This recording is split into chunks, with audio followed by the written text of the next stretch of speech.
Hello! You may have seen my video that I posted for my folding leg work table. Well, someone posted a comment on that video saying that they were going to make one for camping.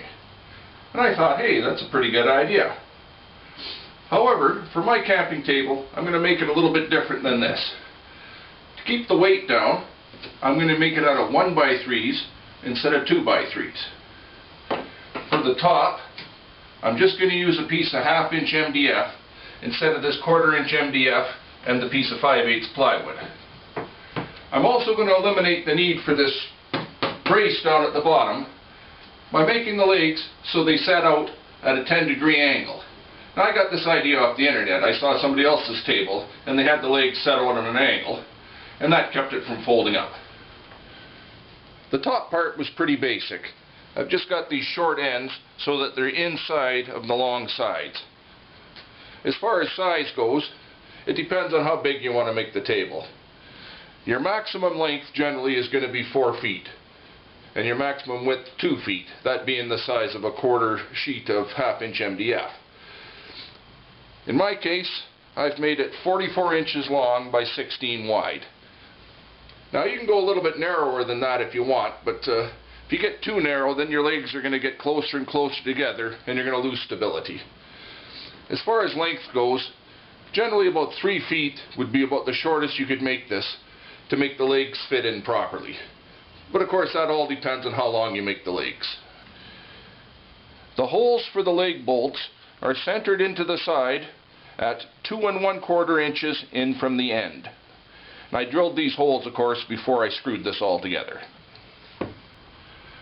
For my table, I'm going to make the legs 30 inches long.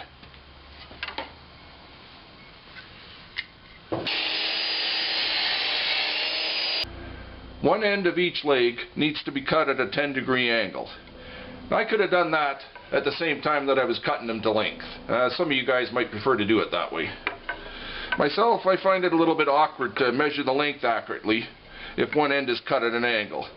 So I prefer to cut it to the right length and then go back and cut the ends off at the angle. So all I'm going to do is set my saw at 10 degrees. Now, in order to mark a reference line onto the leg, an easy method I like to use is to first cut off a piece of scrap material. I've always got lots of that lying around. Now I can use this scrap piece to mark a line on the end of my leg.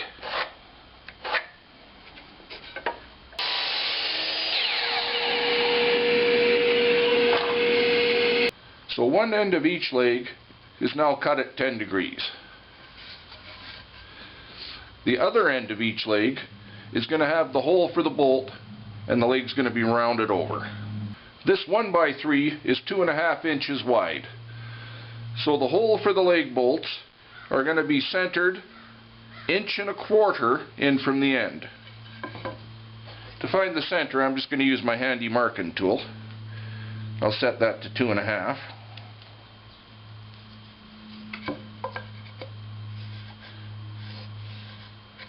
And then I'll measure in 1.25 inches.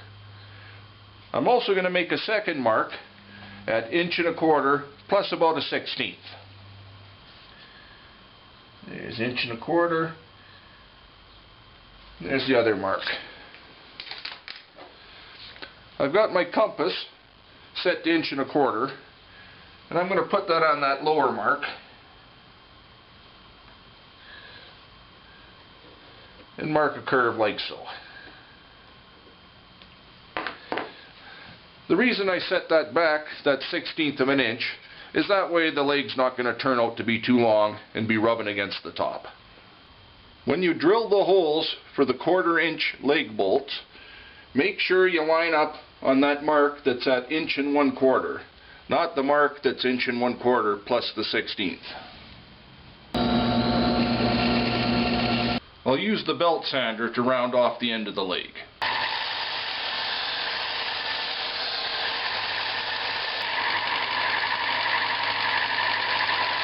Next, I'm going to attach the legs to the top.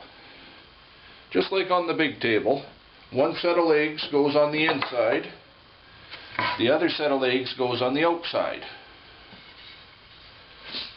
Now when you line these up, the high point of the bevel is going to go up. The legs get attached using 1/4 inch by 2 inch hex head bolts with a 1/4 inch fender washer on the side with the bolt head and on the other side where the nut's going to go.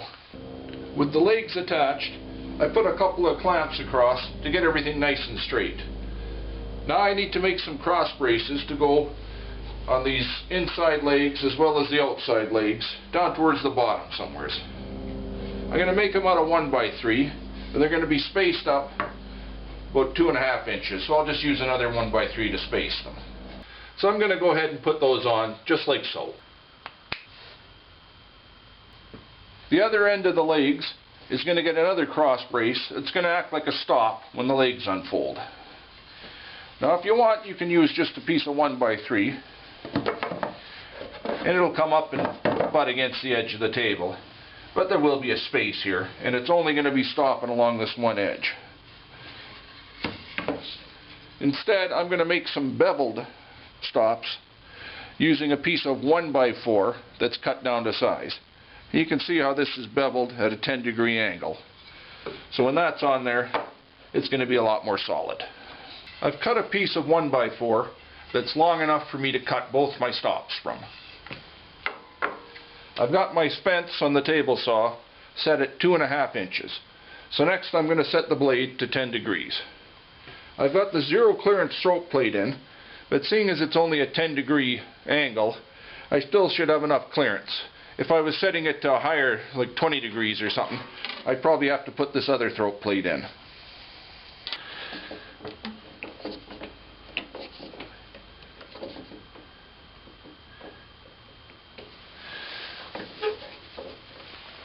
Now I'll reinstall the guard and the riving knives and set the blade to the proper height. I've installed my feather board onto the table saw, so now I can put on my safety glasses and make that cut.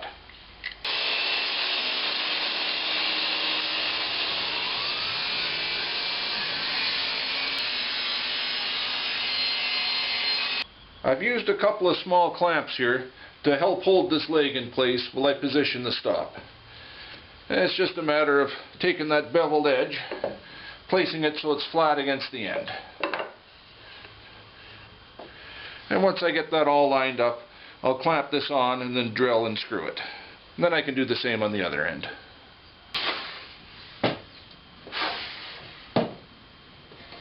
Now that I have those stops installed, I'm going to take and tighten up all these leg bolts really nice and tight. I'm also going to take a second nut and put it on to act like a lock nut.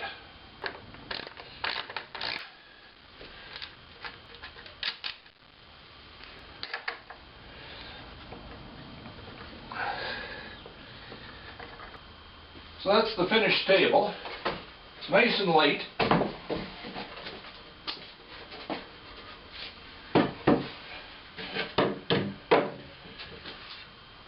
On mine I installed this back piece, which I'll talk about in a minute. I'll just try something here to show you how strong it is.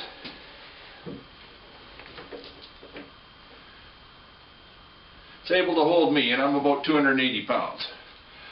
Now I wouldn't recommend sitting on this a whole lot. I wouldn't want to press my luck, and I would never ever try standing on it. It's just not worth taking the risk. Because the legs are angled out at 10 degrees, it seems really stable in this direction. Push on it, it doesn't want to fold up at all. I mean, if I really shove it, you're going to be able to make it move. But it seems like it's pretty stable otherwise. So this is what I use when I go camping. I have a mattress that I put in the back of the truck. The mattress that goes in the back of the truck has a tarp that goes around it to keep it clean and dry. And then I can just pile all my gear on top of it. However, I don't like something like my cooler or my water jug bouncing around. So this table can double as a platform to help keep those secure. That's one of the reasons I put this stop on the back. I would put it in the truck and then have a bungee cord, to keep it from moving around too much. I made these little stands so that this table, when it's in the back of the truck sitting on the bed, I wanted to have it raised up enough so it wasn't actually sitting on the mattress, so it wouldn't bounce around. They just fit onto the ends like so. So that way when it's in the truck with the mattress underneath, it should be nice and stable. I also made this little platform that fits onto these pieces as well. And what that does is it gives me this little raised up platform I can put my water jug on and be able to have a dishpan underneath it.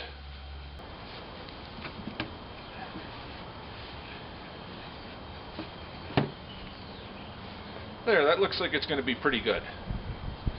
Since this is a camping table, it's pretty much guaranteed that it's going to be out in the rain and the mud. So I'm going to paint it. However, I'm going to make sure I don't paint the tops on the inside of these outside legs or on the outside of these inside legs.